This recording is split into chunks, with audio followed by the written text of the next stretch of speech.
Hi friends, how are you? Welcome to this channel and let's see our today's video and that is test on all grammar topics part 3। तो बच्चों हमने start की एक test series जहाँ पे हम देखते हैं सारे के सारे ग्रामर टॉपिक्स के ऊपर टेस्ट। तो ये स्पेशली हम बना रहे हैं 10th इंग्लिश मीडियम वालों के लिए, लेकिन कोई भी बच्चा इसे दे सकता है। तो टोटल इसमें क्वेश्चंस रहते हैं 25। तो अब तक हमने 2 वीडियो इसके कंप्लीट कर लिए, means 50 questions we have completed. तो देखते हैं इस बार 25 क्वेश्चंस क्या आप 25 आउट ऑफ 25 स्कोर कर सकते हो। Let's see. तो यहाँ पे 51 में क्वेश्चन है, choose correct parts of speech of the word innumerable.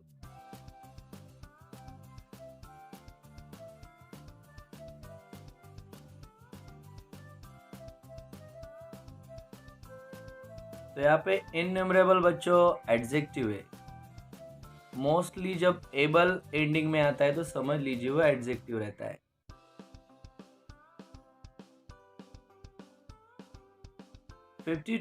Singh was a fearless and exceptional pilot, और यहाँ पे हमें इस्तेमाल करना है नॉट ओनली बट ऑल्सो।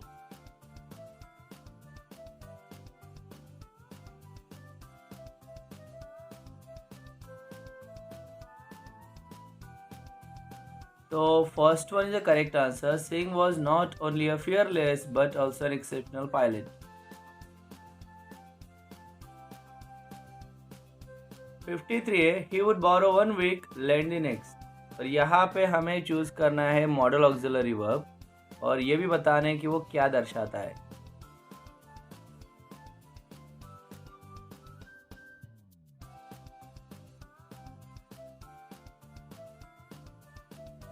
तो करेक्ट आंसर है वुड। ये मॉडल ऑक्सिलरी वर्ब है और ये उसकी पास्ट हैबिचुअल एक्शन को दिखा रहा है।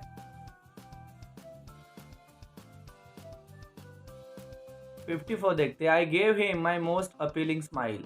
यहाँ पे अपीलिंग को किया गया अंडरलाइन, और यह कहा गया है कि इस नॉन फाइनाइट वर्ब का करेक्ट फॉर्म बताइए।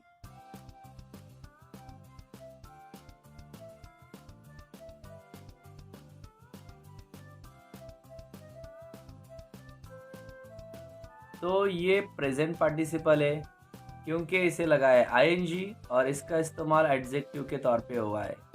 तो मैंने उसे क्या दी, स्माइल दी, लेकिन कैसी स्माइल दी? अपीलिंग।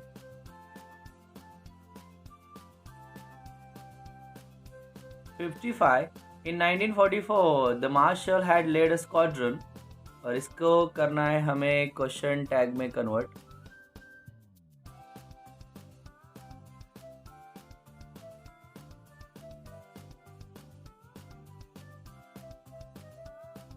तो इसका थर्ड आंसर करेक्ट है। In 1944 the marshal had led squadron, hadn't he?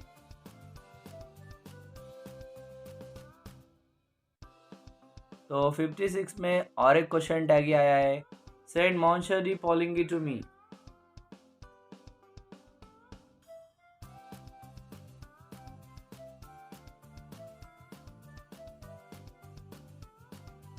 तो ये एक तरह की ऑर्डर है, तो इसके लिए यहाँ पे थर्ड ऑप्शन करेक्ट है, send monsieur de Poulengy to me, will you? 57 में भी क्वेश्चन टैग ही करना है, I am not so sure now.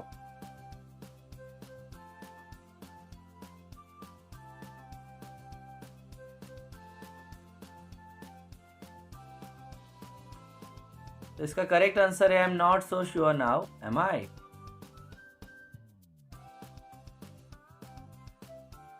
58 है, आई वॉज ग्रेटफुल, और इस सेंटेंस को एक्सक्लामेटरी करने के लिए कहा गया है।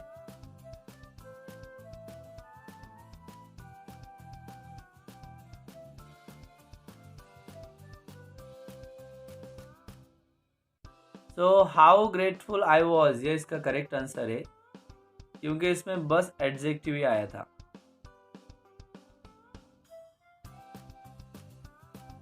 59 है, I could catch 10:30 Lucknow express, और इसमें इस्तेमाल करना है बी एबल टू।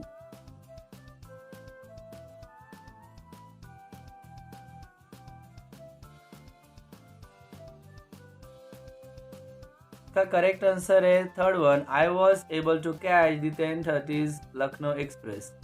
जब कुड का सेंटेंस रहता है तो बी की जगह लेता है बच्चों वॉज वेयर, और जब कैन रहता है तो आपको इस्तेमाल करना पड़ता है am is are.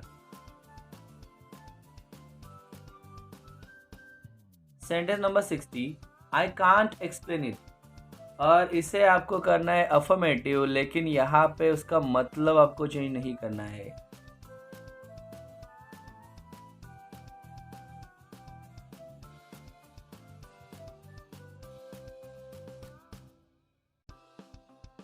So second one option is correct answer. I am unable to explain it. क्योंकि इसमें नॉट भी नहीं है और साथ ही साथ ये वही मीनिंग दर्शा रहा है जो सेंटेंस का था।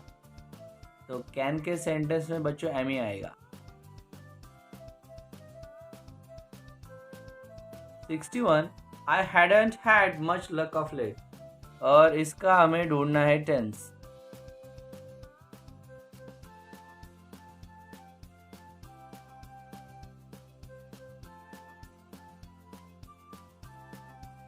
तो इसका करेक्ट आंसर है परफेक्ट पास्ट टेंस। थोड़ा डिफिकल्ट सेंटेंस था क्योंकि दो दो हैड दिख रहे थे। तो पहला हैड है सपोर्टिंग वर्ब, वही दूसरा हैड है मेन वर्ब। तो हैड प्लस V3 ये परफेक्ट पास्ट टेंस में आता है। 62 में कहा गया है I had never bought a ticket in my life, और इस सेंटेंस को हमें कन्वर्ट करना है सिंपल फ्यूचर टेंस में।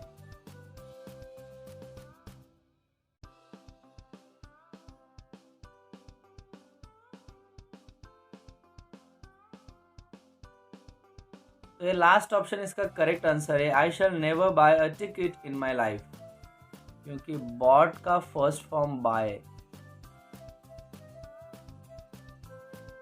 63 है I thought I had been discovered, और यहाँ पे आई हैड बीन डिस्कवर्ड को की गई है अंडरलाइन। और क्वेश्चन है कि आपको बनाना है यहाँ पे डबल टाइप क्वेश्चन, और वहाँ पे अंडरलाइन पार्ट आंसर आना चाहिए।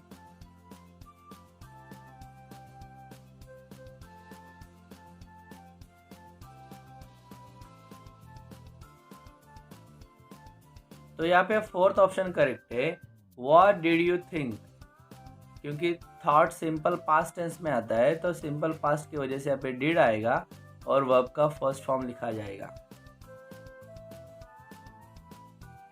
64, he inspired Indian air force to victory.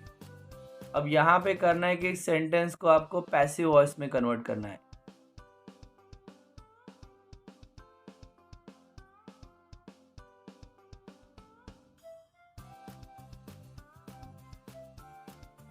तो यहाँ पे सेकेंड ऑप्शन करेक्ट है, Indian air force was inspired to victory by him, क्योंकि ये सेंटेंस सिंपल पास्ट में था तो इसके लिए यही आंसर करेक्ट है।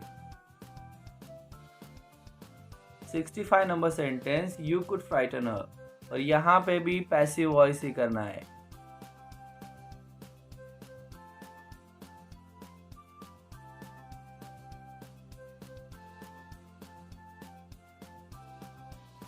तो यहाँ पे लास्ट ऑप्शन करेक्ट है, क्योंकि कुड मॉडल ऑक्सिलरी वर्ब है तो मॉडल ऑक्सिलरी के वर्ब में बी एंड बाय एक्स्ट्रा आता है। She could be frighten by you. 66, the जजेस were not pressing the buttons. तो बच्चों यहाँ पे कहा गया कि begin the sentence with the buttons, तो ये एक्चुअली एक्टिव का पैसिव वॉइस ही करना है।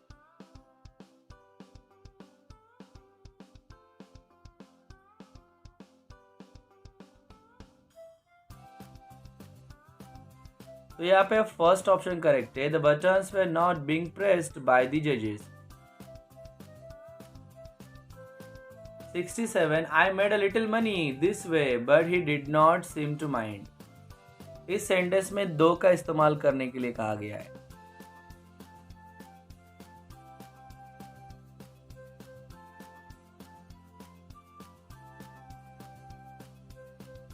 तो करेक्ट ऑप्शन है second, though I made a little money this way comma he did not seem to mind. तो दो को इस्तेमाल करने के लिए आपको उसे स्टार्टिंग में लिखना पड़ता है और सेंटेंस में बट जहाँ पे हो, येट हो, स्टिल हो, उसको हटा के कॉमा देना पड़ता है। 68. It is much easier to steal something than to return it undetected. और यहाँ पे इसे पॉजिटिव डिग्री में कन्वर्ट करना है, चेंज द डिग्री.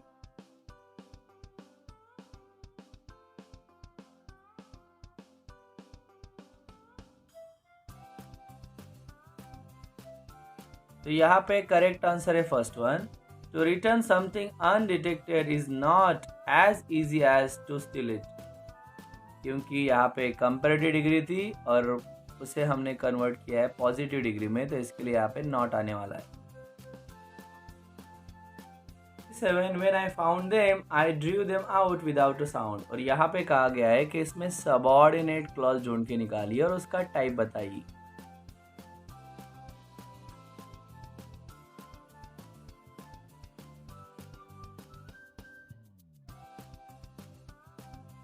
तो जहाँ से सबऑर्डिनेट स्टार्ट होगा वहीं से पूरा का पूरा सेंटेंस सबऑर्डिनेट क्लॉज. इसके लिए व्हेन आई फाउंड देम ये करेक्ट आंसर है.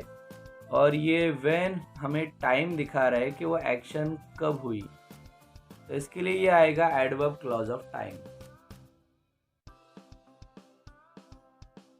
70 number question. If I took the money I could catch the 10:30 express to Lucknow. तो यहाँ पे करना है कि जो भी अंडरलाइन पार्ट है वो है सबऑर्डिनेट क्लॉज और उसका हमें टाइप बताना है.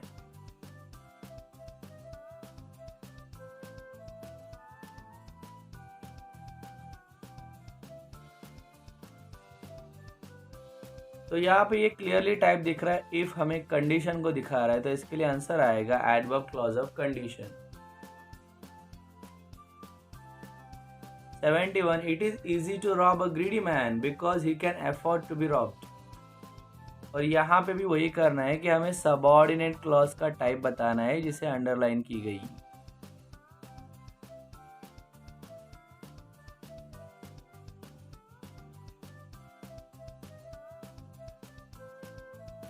तो यहाँ पे ये बिकॉज हमें दिखा रहा है उस एक्शन के पीछे का रीजन, तो इसके लिए आएगा adverb clause of reason. 72. I crept to the head of the bed and my hand came up with the notes. और यहाँ पे हमें टाइप्स ऑफ सेंटेंस बताना है.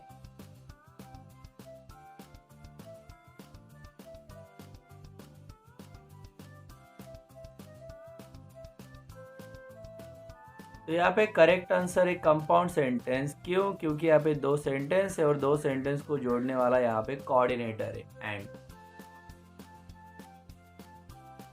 73. Leaving the station, I walked slowly through the bazaar. और यहाँ पे कहा गया है कि इस सेंटेंस को कंपाउंड सेंटेंस बनाइए.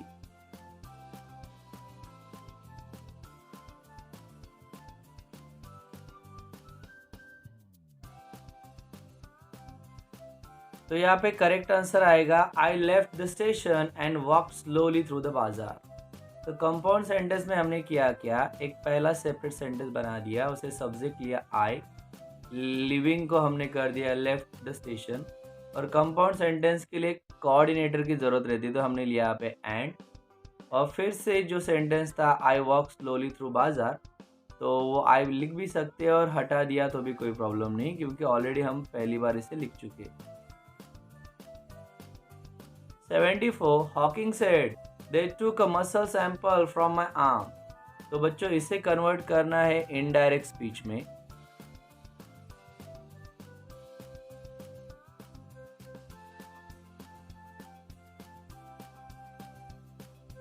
इसका करेक्ट आंसर है फोर्थ नंबर, क्योंकि हॉकिंग सेड के बाद आएगा दैट, दे रहेगा वैसा का वैसा, टूक सेकेंड फॉर्म था तो इसकी जगह ली हैड टेकन ने, और a muscle sample from my arm तो माई आर्म की जगह आया हिज आर्म. सो आज का last question 75. He asked me what is my fault, और इसे भी करना है इनडायरेक्ट स्पीच में ही.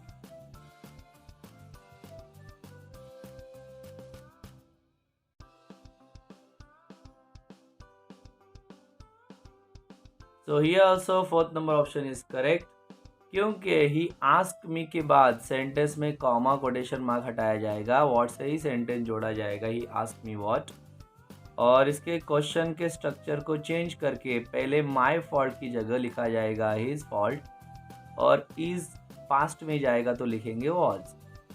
ही asked me what his fault was. So यहाँ पे बच्चों हमने कंप्लीट कर लिए 25 क्वेश्चंस। तो जितने भी मार्क्स आपको मिले आप नीचे कमेंट कर सकते हो। अगर किसी क्वेश्चन में या फिर किसी ग्रामर टॉपिक में डाउट है तो नीचे कमेंट ज़रूर करें। I hope you would have liked this video.